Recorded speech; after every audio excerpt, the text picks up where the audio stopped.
Hey everybody, it's me, your boy RJ. Today, changing oil, 2007, 14, probably 2002, it's 7 as well. Chevy Avalanche, 5.3 engine, suburban, Tahoe, Silverado, Sierra, okay? Yukon, as long as they got the 5.3. Alright, so what you're gonna need, one of those doohickeys, are a rubber strap, or one of these. If you happen to have the exact type of cap, it will work as well. The style you put over the top with the ridges, it's like a hooks onto a thing. It's a really tight fit under here to get these oil filters off. You're gonna need an 10060. This is Super Tech, Fram, and one of the other ones, Pure Later, uses the same number. The others are gonna have like a PF number, stuff like that. And then you're gonna need some high mileage 5W30. Maybe you don't have 75,000 miles on your car, I don't know. But if it's this old, you probably do. So just get some high mileage 5W30. You can use full synthetic or regular. I've used regular in here for years. Lately it's been the same price for synthetic, and it's been hard to find conventional 5W30, so I just buy this. It's on the sale. It's like $2 more. So here we go.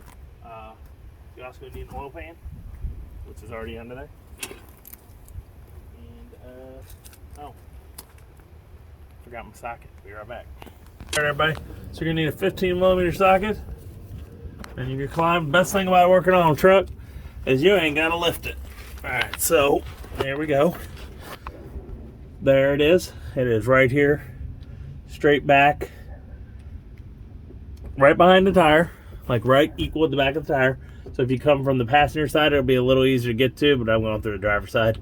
And it's right here by the sway bar. And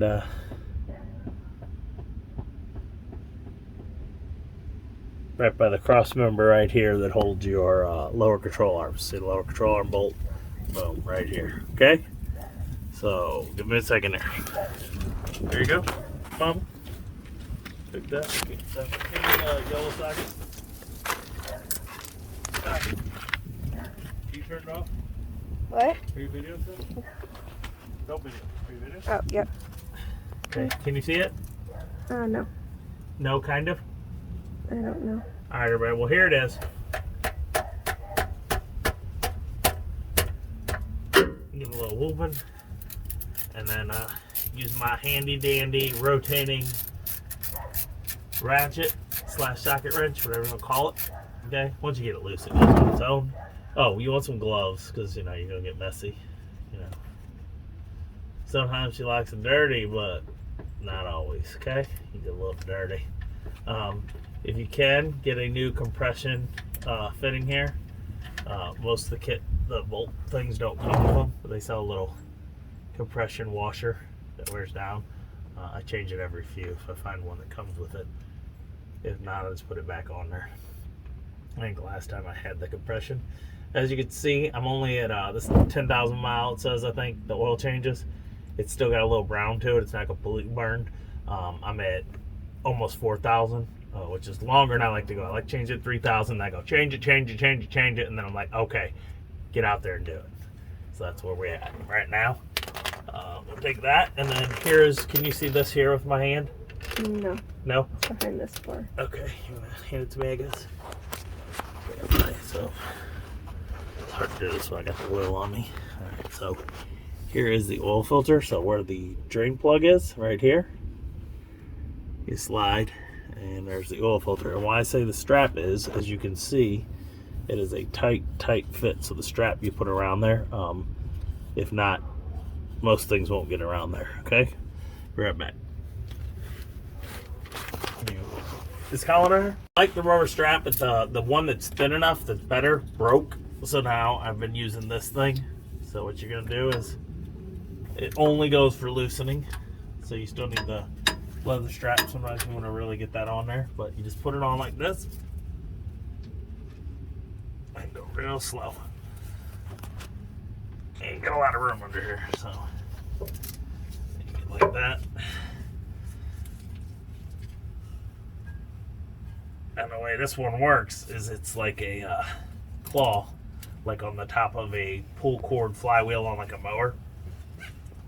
Centrifugal type of tightening. When you go like this, I'll show you in a second, y'all.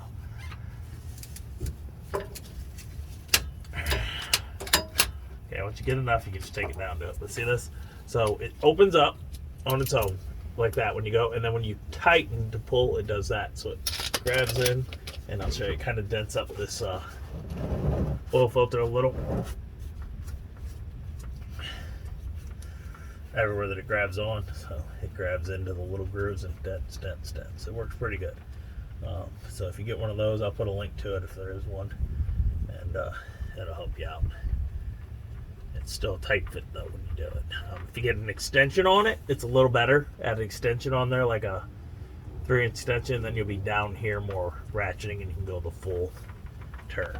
But if not, you ain't got that. All right. You know what my oil filter is? Pause it real quick. Colin! On the trailer. You ready? Mm-hmm. Okay, after it all drains there, you get some of this oil and just lube up the rim. Good, nice, good rimming. And take this bad boy, put it back on. Since I have gloves that are covering the oil, I'm already making a mess.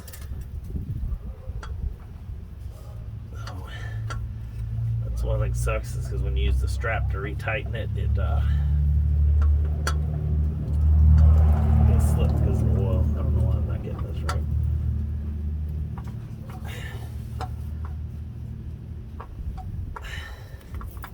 Don't cross thread, so just gently turn until you get it right, okay?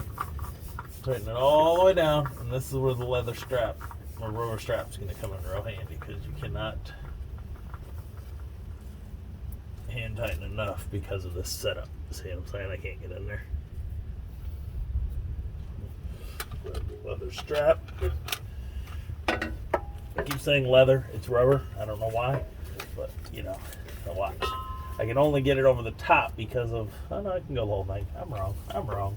Okay, so the way this one works is you just flip it on there, and then you pull this, and then the teeth grab and you turn. You still got to be careful so you don't want to dent up your new oil filter. So make it a little bigger than you need. Put that in there. Loop it on. And then get it like this. You don't have a lot of room to work, but as you can see, it works. It just grabs on. And you just turn. I can't really see anything. What? I cannot really see anything. No, you can't reach in here and see? No, okay. I'm way back here. Sorry, everybody. So you see what my simple thing is, though, kind of, right? Kind of. Okay. I just see like this little corner of it. Yeah. Okay, so that's what we're doing. Tight fit. And you just keep going like that, and it'll get it, even with the mess. It'll grab hold. And you want to keep going until it gets pretty hard. You don't want an oil leak. And what I'm going to do is get some paper towels and wipe this off, and then tighten a little better than I am now. Alright?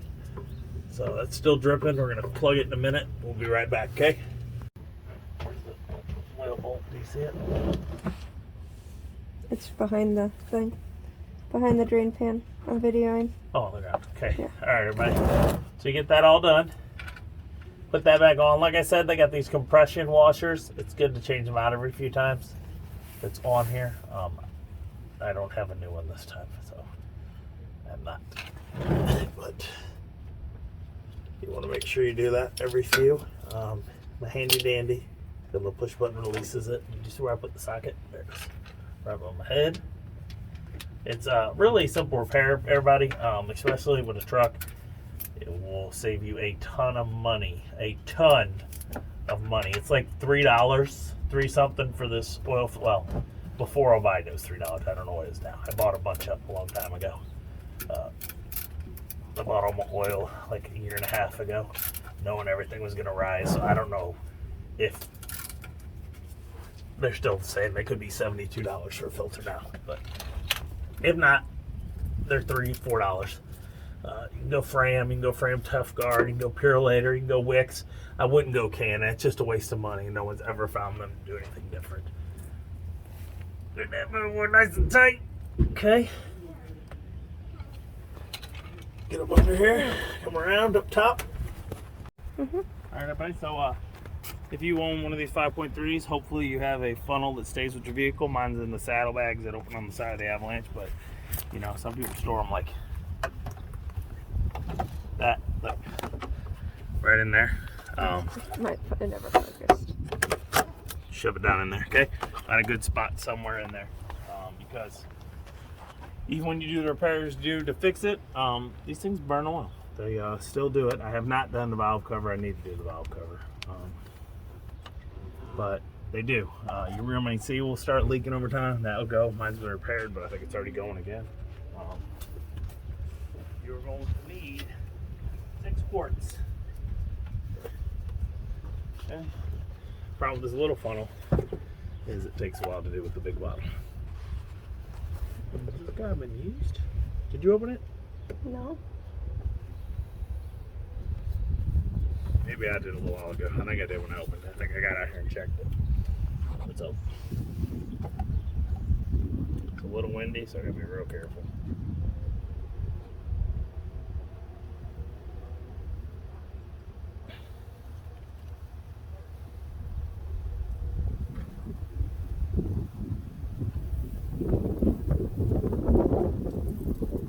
You can pause it. Alright, everybody, so after you get done, you know, shove some paper towels in there because you're going to need to soak it up so it doesn't drip everywhere. Wipe down all the mess you got. Like I said, 6 quarts. You can save a little money during these times. You can do an every other type oil filter change. Plenty of people do, especially if you're changing low. So since I did it like 3,800, 4,000, you could just drain the oil, seal it, don't take the oil filter off, fill it back up. But then you're not going to need 6 quarts. You're going to need like 5 something. 6 quarts is with the oil filter. So if you want to do that, you can. Lots of old timers did it and the vehicle's held up. My oil wasn't that filthy. I mean, you saw it was dirty, but it was like still had like a light brown tint to it. So that'll help you out. We're going to go inside here and we're going to reset the oil. Okay. All right, everybody. So you are going to turn it on like that. And it says service tire monitor system because I need, what do you call it? So you're going to go right here. And it's going to say, hold on, I'm going to show. I know. I'm going to find the thing. Okay, it's this button, the second one, okay? 13% oil life remaining. Okay. Very hard because it's a little slow. Okay, can y'all see that there? Okay, so it's the second button down. It's the car information. Okay. That's my tire gauge, see? Okay. Past it, I'm sorry, the phone's in the way. So you take that, and then you hit this check mark on the bottom, and you hold it. There you go. 100% oil life remaining. It's not 100% accurate. It just guesstimates. So you hit this button until you find the oil life remaining, and then you hold this down while watching until it resets itself. And that's it. I'm going to put a link below for the rubber gloves I use, the grill grips. They work real good when working. They get a good enough grip, even with the oil and stuff on you. Ratchet strap.